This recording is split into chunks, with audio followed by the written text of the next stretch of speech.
I mean, the funniest thing is that TikTok's tagline is also "Don't create ads, make TikToks." And on this case, they really nailed it on the head because we all see, taglines like this and say, "Okay, fine, whatever."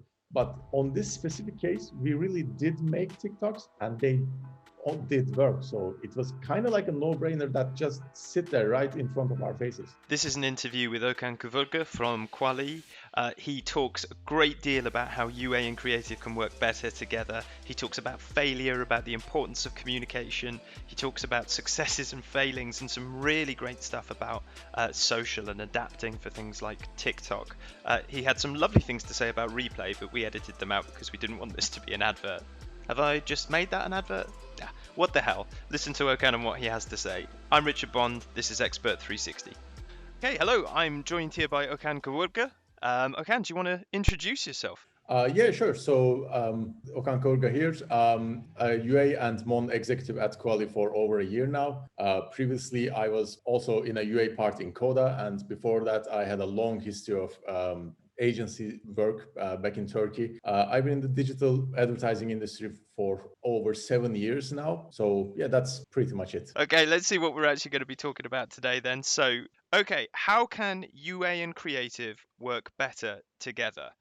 Big Great topic. stuff. Yeah. Yeah. Okay, probably a good place to start. How can someone even identify if their UA and creative teams aren't working well together?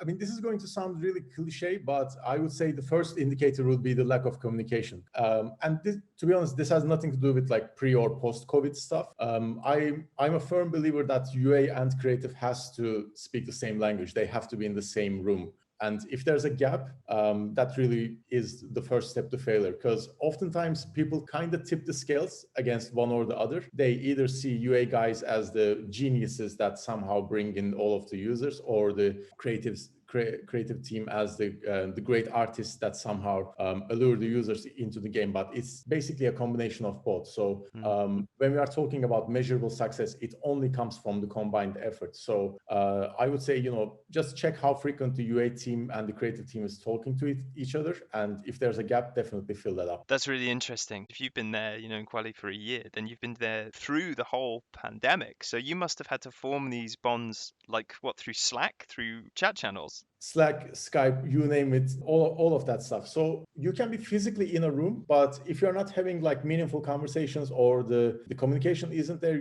I mean, being in the same room doesn't equalize like having great communication. I think one of the things that's, we should kind of focus on is either everyone's speaking the same language. What that means is that they don't necessarily have to understand, and that also applies to UA as well. The creative doesn't necessarily have to understand everything that we make, like the sausage principle. You don't have to know what goes in it, but you can always enjoy a hot dog.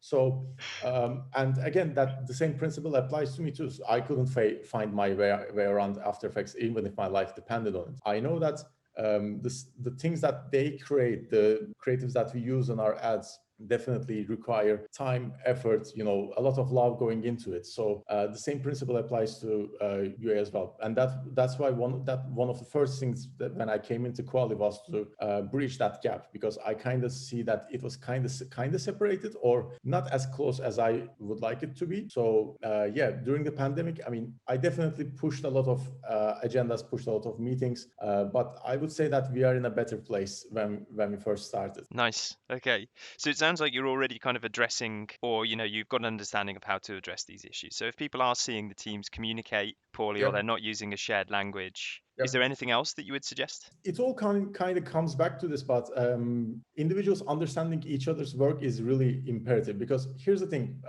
from a UA standpoint, our job is like a 3-letter acronym hell, like CPR, CTR, CPMs flying all over the place.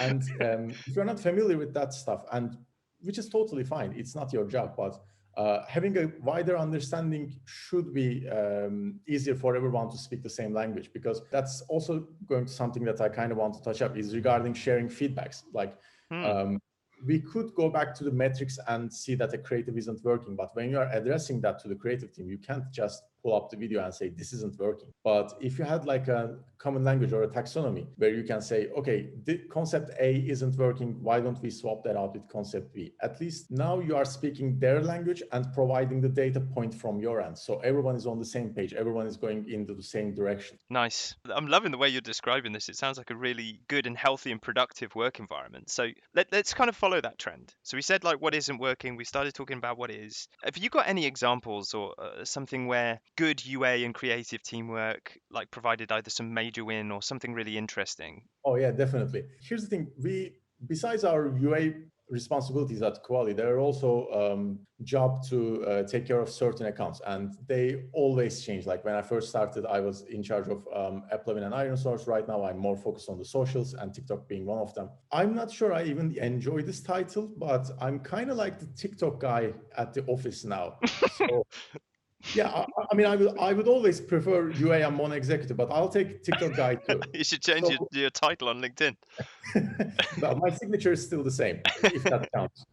Basically, I kind of wanted to try something different because with SDK networks, it's pretty simple. The user is already playing a game. So seeing an ad for a game doesn't really disturb their flow. But with socials, our ads are basically between a BuzzFeed post and your aunt's comments on a new cat video or something. At least what I think is that our ads shouldn't break that flow, but be a part of it. We basically use our creative team to create TikToks rather than just resize gameplay videos. And honestly, they killed it. Like we have some really undercover TikTok superstars in our ranks. So and basically that allowed us to spend much more budget on TikTok, get more users, get users from a different point of view, point of angle.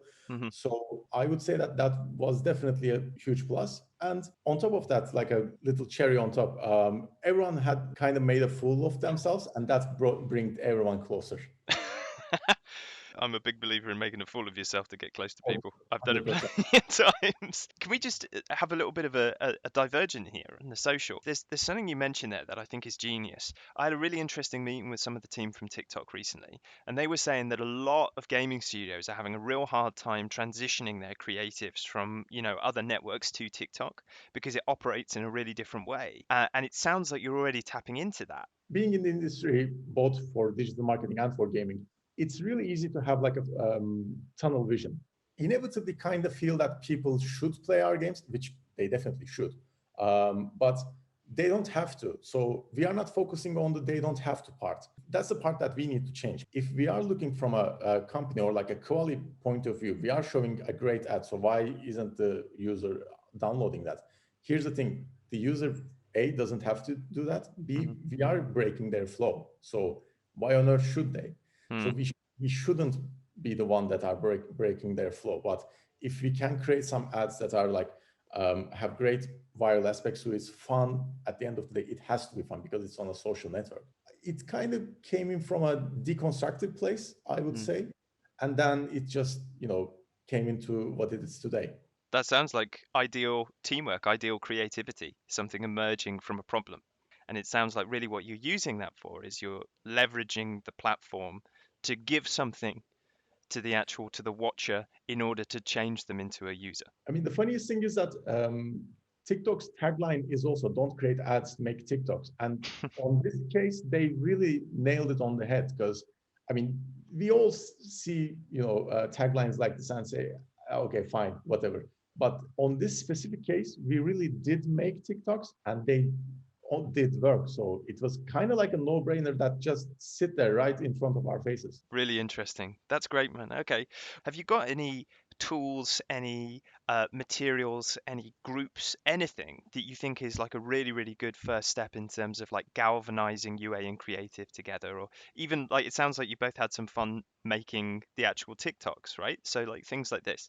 I think one of the things that we are also kind of implementing is something that I kind of drew inspiration from. It's basically a worldwide event called Fuck Up Nights. Is basically just stories of entrepreneurship that failed. Telling and sharing a success story is pretty epic and pretty fun, but sharing your failures is also quite fun as well.